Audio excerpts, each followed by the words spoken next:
السلام علیکم دوستو، آج کی کہانی کا نام ہے جو ہوا اچھا ہوا۔ حمزہ میاں جہاں کوئی اچھی بری عادت ہوتے دیکھتے تو کہتے جو ہوا اچھا ہوا۔ دیکھنا اس میں اللہ تعالیٰ کی کوئی نہ کوئی مصلحت ضرور ہے۔ ایک دن کوئی بھوکا کتا حمزہ میاں کے محلے میں آ گیا۔ حمزہ میاں نے گھر میں پڑی ہڈیاں پھینکنے کی غرض سے کتے کو ڈال دی۔ کتا ہڈیاں پا کر خوشی سے نہال ہو گیا اور حمزہ میاں کے دروازے پر ہی بیٹھ گیا۔ دوپہر کا وقت تھا۔ حمزہ میاں کے پڑوسی ابرار بھائی جو کسائی تھے گھر کے صحن میں گائے کی چربی رکھ کر چلے گئے۔ گھر والے سو رہے تھے۔ حمزہ میاں کا کتا دیکھ رہا تھا۔ ابرار بھائی کی چھت پر کودا اور چھت سے ان کے صحن میں کتے نے چربی پورے صحن میں پھیلا دی۔ ابرار بھائی نے شام کے وقت صحن میں پہلا ہی قدم رکھا تاکہ چربی سے فرش چکنا ہونے کی وجہ سے ان کا پاؤں پھسل گیا اور وہ دھڑام سے گر گئے۔ رات کے 2 بج رہے تھے۔ سب اپنے اپنے گھروں میں خواب خرگوش کے مزے لے رہے تھے۔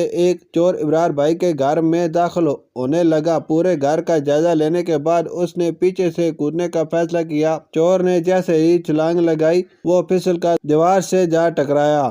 اسے کیا پتا تھا کہ جہاں چربی ہی چربی ہے۔ چور درد سے چیخنے چلانے لگا۔ ابرار بھائی کے گھر والے اٹھ بیٹھے اور بھاگتے ہوئے آئے۔ دیکھا تو صحن میں ایک آدمی گرا پڑا تھا۔ چور نے سب کو دیکھ کر بھاگنے کی کوشش کی لیکن درد سے اٹھ نہیں پایا۔ حمزہ میاں بھی وہیں آ گئے۔ انہوں نے کہا جو ہوا اچھا ہوا، اللہ پاک کی یہی مصلحت تھی، ورنہ چور چوری کر جاتا تو زیادہ نقصان ہوتا۔ شکریہ۔